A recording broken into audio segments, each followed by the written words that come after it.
Nag-announce kami ng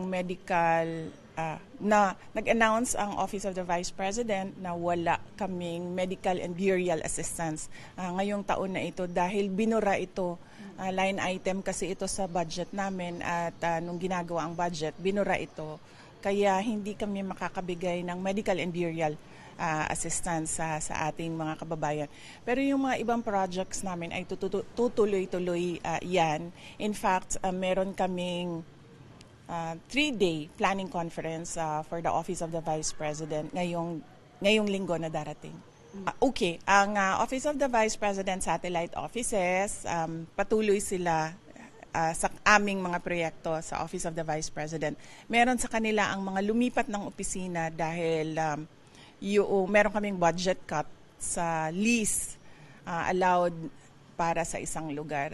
Yung mga iba na hindi pasok sa limit namin sa pagbayad ng upa ay lumipat ng mga offices.